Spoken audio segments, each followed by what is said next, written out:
অতিবৃষ্টি ও বর্ষায় পদ্মাবেষ্টিত ফরিদপুরের নিম্নাঞ্চল ও চর এলাকায় দেখা দিয়েছে পশু খাদ্য সংকট। প্রতিবছরই নিচু এলাকায় ফসলি মাঠ ডুবে যাওয়ায় গরু ছাগল নিয়ে বিপাকে পড়তে হয় চাষিদের। সংকট নিরসনে আগাম প্রস্তুতি হিসেবে খড়, ভুসি সংরক্ষণ ও ঘাস সাইলেজ করা সহ উঁচু জায়গায় ঘাস চাষ করার পরামর্শ প্রাণী সম্পদ বিভাগের। আশিস পোদ্দার বিমানের প্রতিবেদন, জানাচ্ছেন তাহসিন তারিন। বিগত বছরগুলোর তুলনায় এবার ভারী বৃষ্টির কারণে নদী বেষ্টিত ফরিদপুরের চরাঞ্চলের ফসলি মাঠ পানিতে নিমজ্জিত হয়। প্রতি বছরই 4 থেকে 5 মাস এই জলাবদ্ধতার সাথে লড়াই করেই স্থানীয়দের বাঁচতে হয়।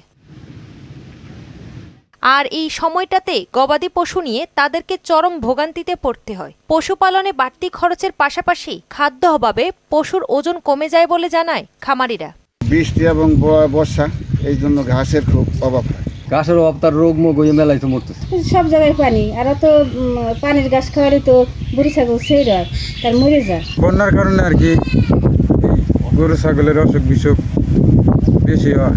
বিষয়টি মাথায় রেখে কৃষকদের নানা পরামর্শ দেওয়ার পাশাপাশি পশু রোগমুক্ত রাখতে ভ্যাকসিন ব্যবহার করা হয় বলে জানায় প্রাণী সম্পদ বিভাগ। খাদ্য সংকটের বিষয়ে বলবো যে ওদের আগে আমরা এবছর পরামর্শ দিয়েছি যে আপনারা যখন ঘাস বেশি হবে আগে থেকে আপনারা হে বা সাইলেজ করে রাখবেন, যাতে আপৎকালীন সময় এটা বিপদটা করতে পারি না। একটু বৃষ্টি মানে আর্দ্র আবহাওয়া বা একটু রোগবালাই বেশি, তো আমরা সমস্ত ভ্যাকসিনগুলো আমরা ইতিমধ্যে করে ফেলবো। পদ্মা, আড়িয়ালখা, মধুমতি ও গড়াই বেষ্টিত ফরিদপুরের 9 উপজেলার 20টি চরাঞ্চলে অসংখ্য গবাদি পশু পালন করা হয়। তাহসিন তারিন, মোহনা সংবাদ।